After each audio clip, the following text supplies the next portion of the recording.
Hi, my name is Jeffrey Babb, and I'm a network security training engineer in the education department in Palo Alto Networks. Today we'll do a tutorial on Layer 2 networking.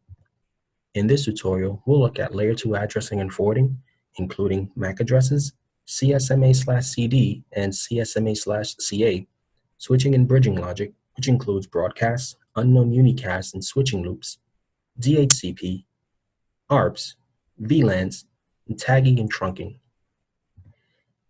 We'll begin with MAC addressing. Understanding how devices use Layer 2 addresses to send messages to specific destinations is an important aspect of networking.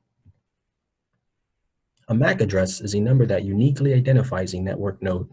The manufacturer hard codes the media access control, or MAC address, on the network interface card or NIC card. This address is composed of the block and device ID. Every port or device needs a MAC in order to connect to a local area network segment. They are used for accurate location of logical addresses. MACs are sometimes referred to as data link layer addresses or physical addresses. MAC addresses are used as a network address for most IEEE 802 network technologies, including Ethernet and Wi-Fi. Manufacturers all place a special number sequence called the Organizationally Unique Identifier, or OUI, in the MAC address that identifies them as the manufacturer. This OUI is typically right at the front of the address. MAC address structure. The MAC address is 6 octets. Each octet is 8 bits long. The first 3 octets identifies the OUI. The last 3 octets identifies the network interface controller, or NIC specific number. The IEEE defines the format and assignment of LAN addresses and requires a globally unique unicast MAC address on all LAN interface cards. To ensure a unique MAC address, the Ethernet card manufacturers encodes the MAC address onto the card, usually a ROM chip.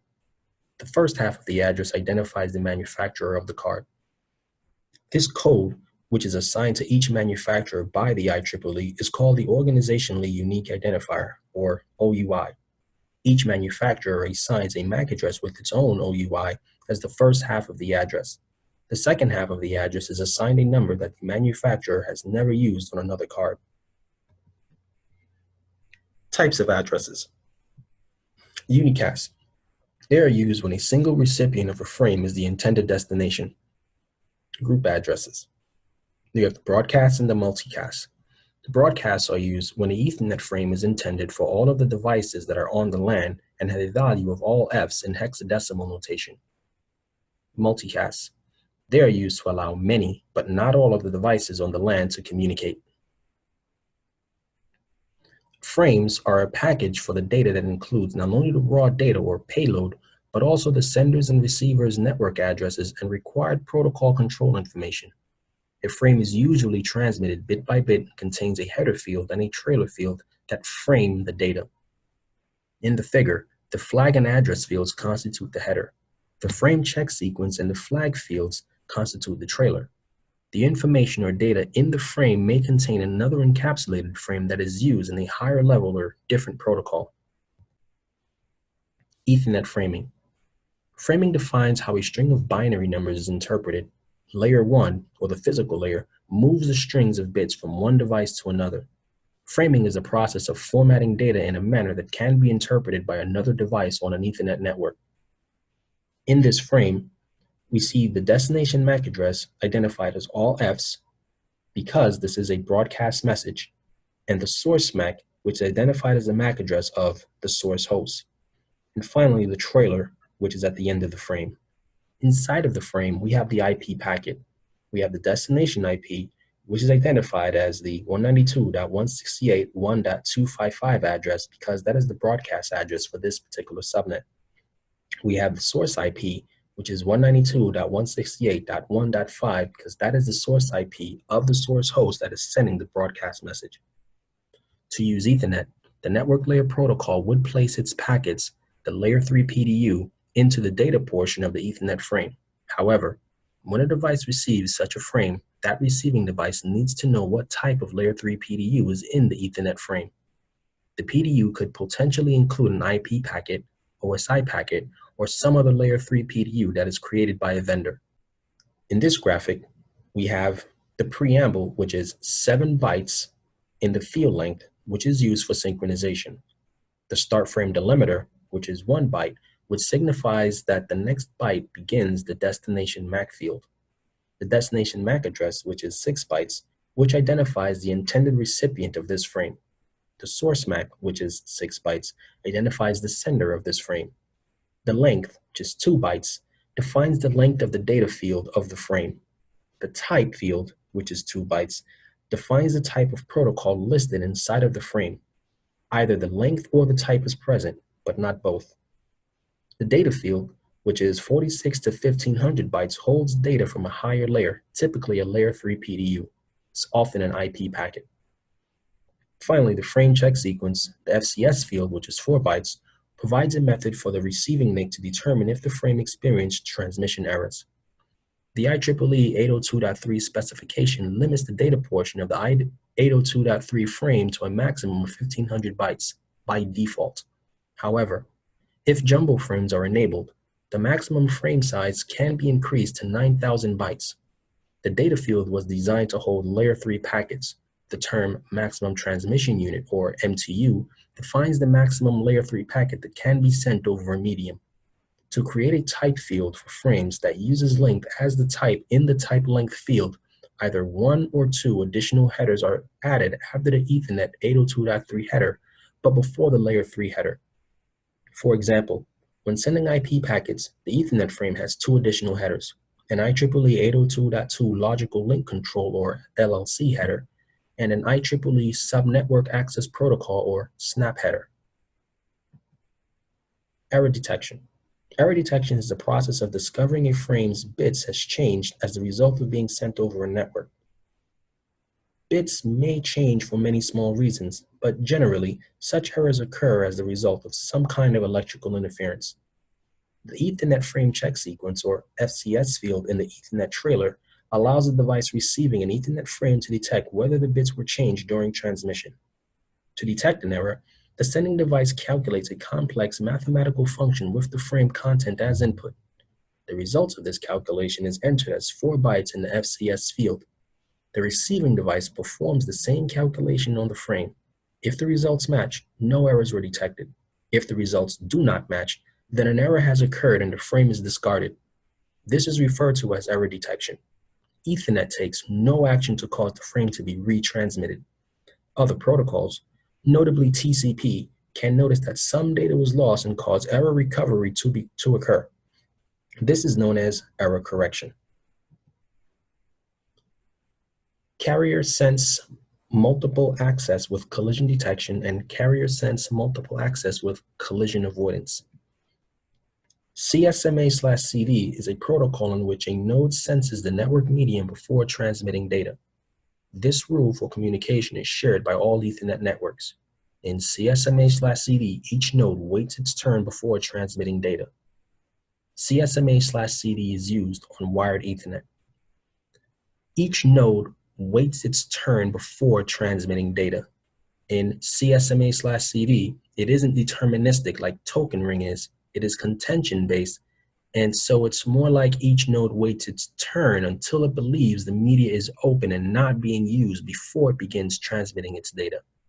If a collision is heard, both of the senders will send a jam signal over the Ethernet. This jam signal indicates to all other devices on the Ethernet segment that there has been a collision, and they should not send any data onto the wire. A second indication of a collision is the noise created by the collision itself. Carrier sense multiple access with collision avoidance. CSMA/CA is a network access method used on local networks where nodes share a communication channel. These nodes signal their intent to transmit data before any data is sent to avoid any possible collision. CSMA/CA is used on 802.11 Wi-Fi communications. Collision domains. In this topology, there are 5 collision domains. A collision domain is an area of a network where 2 or more frames could electrically collide if more than a single frame is transmitted at the same time. Bridges and switches can logically define the boundaries of a collision domain. The bridge breaks the network into 2 or more pieces, with each piece being separate collision domains. The switch acts like a multi-port bridge. In an Ethernet network, the interference of one network node's data transmission with another is a collision. Broadcast domain. In this graphic, we have 3 broadcast domains. The router has 3 interfaces that all must be configured with IP addresses for the different networks. If a broadcast happens in broadcast domain 1, the broadcast is contained in that broadcast domain itself. A broadcast domain is a group of devices that share the same network ID on the subnet. A broadcast frame sent by one device is received by all other devices in the same broadcast domain. A broadcast is a one-to-everyone communication. When a switch receives a broadcast, it will forward that broadcast out every connected interface except for the interface that the broadcast arrived on. When a host receives a broadcast, it must process that frame. The NIC must interrupt the computer's CPU, and the CPU must take time to process the broadcast frame. Every device will check to see if the destination MAC of that frame matches its own MAC. If the MACs do not match, the device will drop the broadcast. Types of communication. Simplex, a PA announcement system where one person speaks and all must listen. Half duplex, a one-at-a-time communication similar to a walkie-talkie. One person talks, the other person waits their turn. Or full duplex, like a phone conversation. Both persons can communicate simultaneously. Bridges versus switches.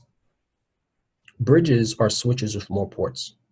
Bridges are software-based while switches are hardware-based because switches use application-specific integrated circuits or ASIC chips to help make filtering decisions. Bridges can only have one instance of spanning tree, and switches can support many. We'll discuss spanning tree later in this course. Both bridges and switches forward layer 2 broadcasts. They both learn MAC addresses by examining the source address of each frame received, and they both make forwarding decisions based on layer 2 addresses. In today's networks, switches are preferred because of their speed and versatility.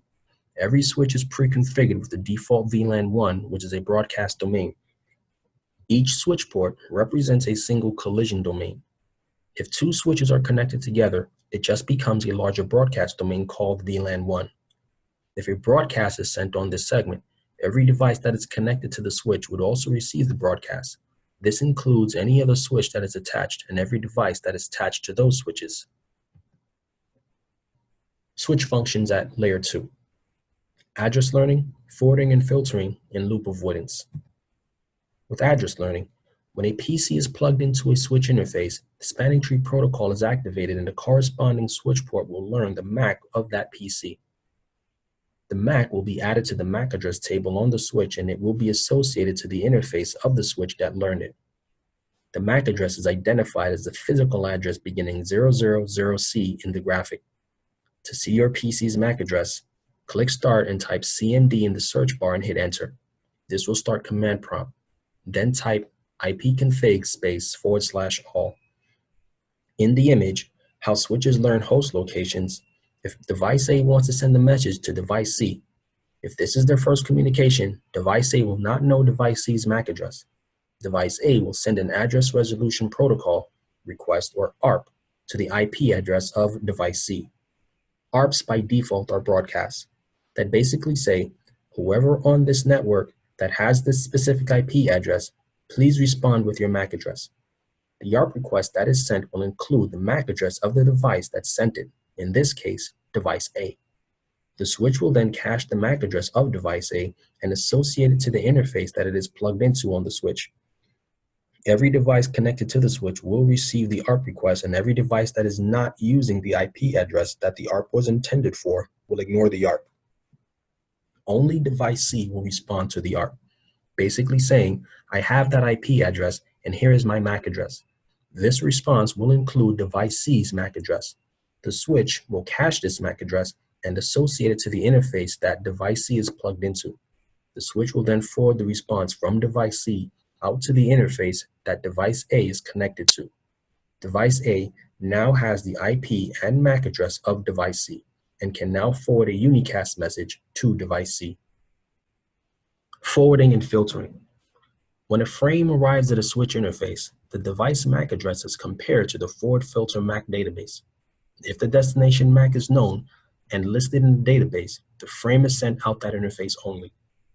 If the destination MAC is unknown, the frame is flooded out all active interfaces except the interface that received it. Every device that is not the intended destination MAC will ignore the frame. Only the device with the MAC will respond to that frame, and the switch will associate the destination MAC address with the interface that received the response. Loop avoidance. If redundant links between switches help to prevent complete network failures in the event that the link fails, this is a good thing. However, these redundant links between the switches may also cause switching loops, which can cause significant problems on the network. Switches forward broadcast messages, and they create one broadcast domain. This means that if a switch receives a broadcast, it will broadcast it out all active interfaces. This would mean that the other switch would receive the broadcast on the two interfaces that it shares with the switch that sent the broadcast, causing it to forward the broadcast back to the other switch. The broadcast would be sent back and forth between the two switches endlessly. Loop avoidance continued. The switches need a mechanism that would identify the possibility of a switching loop to be able to avoid it. Spanning Tree Protocol, or STP, has the task of identifying the potential for a switching loop and taking the steps to prevent them. Using the spanning tree algorithm, STP would find the redundant links dynamically and create a spanning tree topology database. The switches will exchange Bridge Protocol Data Units, or BPDU messages, with each other.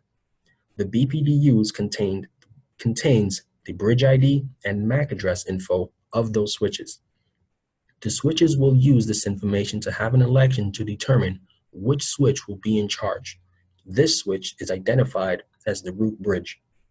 All of the interfaces on the root bridge will remain active. All other switches will be non-root bridges. The non-root bridges will calculate the cost to get to the root bridge.